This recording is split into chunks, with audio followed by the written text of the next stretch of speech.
بسم اللہ الرحمن الرحیم۔ معزز سامعین کرام، السلام علیکم ورحمۃ اللہ وبرکاتہ۔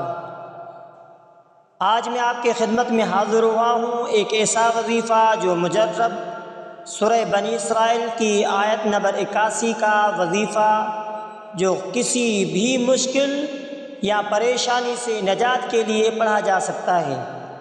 یہ وظیفہ قرآن پاک کی ایک ایسی آیت کا وظیفہ ہے۔ اس آیت کا مطلب ہے حق آیا اور باطل مٹ گیا۔ آیت 81 وَقُلْ جَاءَ الْحَقُّ وَزَهَقَ الْبَاطِلُ۔ طریقہ اس وظیفے کے پڑھنے کا طریقہ یہ ہے کہ ہر نماز کے بعد 21 مرتبہ اس آیت کو پڑھیں۔ دن میں ایک خاص وقت مقرر کریں اور اس وقت تک کم سے کم 100 یا 313 مرتبہ اس آیت کو پڑھیں۔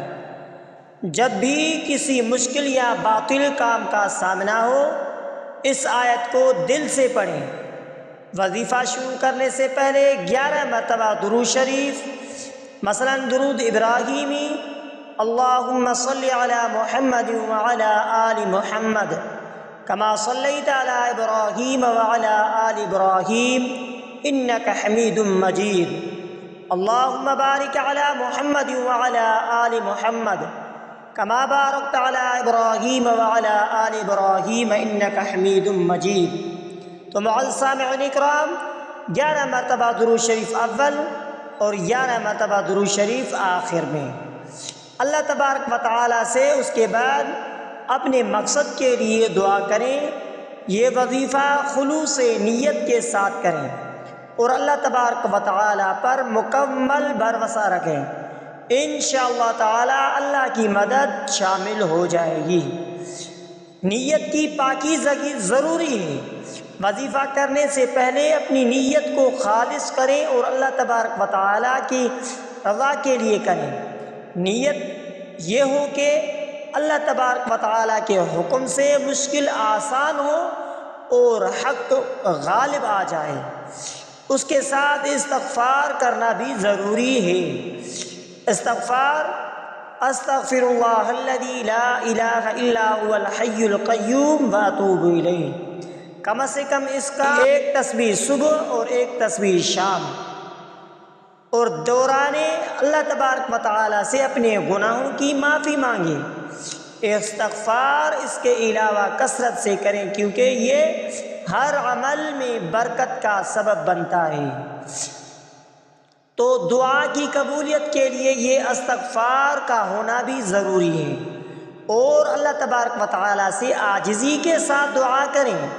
دعا کے لیے خاص اوقات جیسے تہجد کا وقت، عصر کے بعد کا وقت یا جمعے کے دن مغرب کے قریب کا وقت زیادہ فضیلت رکھتا ہے۔ اور صبر اور تحمل کے ساتھ اس وظیفے کو کریں۔ روحانی ماحول بنائیں اور اس کے ساتھ باوضو رہنے کی کوشش کریں اور حلال خوراک کا استعمال ضرور کریں تاکہ وظیفے میں تأثر بڑھ سکے۔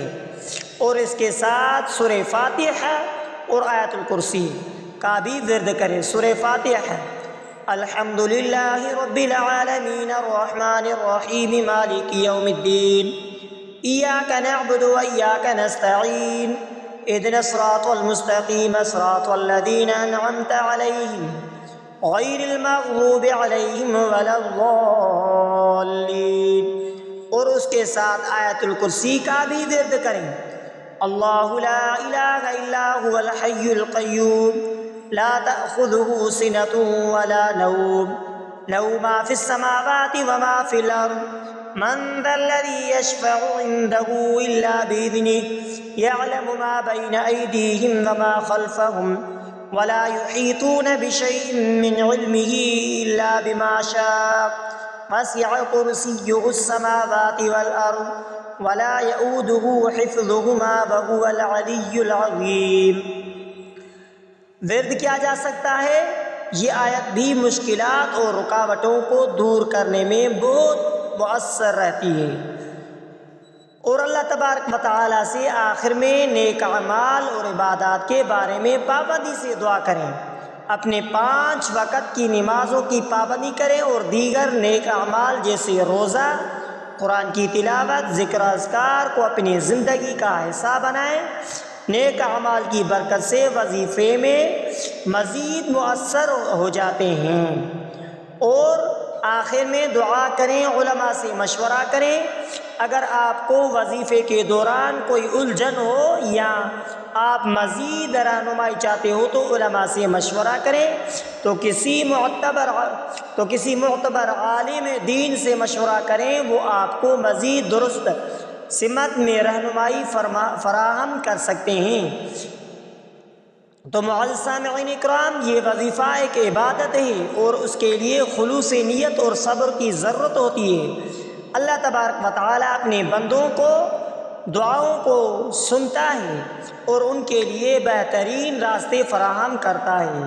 اللہ تبارک و تعالیٰ سے دعا ہے کہ وہ آپ کی مشکلات کو دور کرے، آمین یا رب العالمین، اور آپ کو کامیابی عطا فرمائے، آمین۔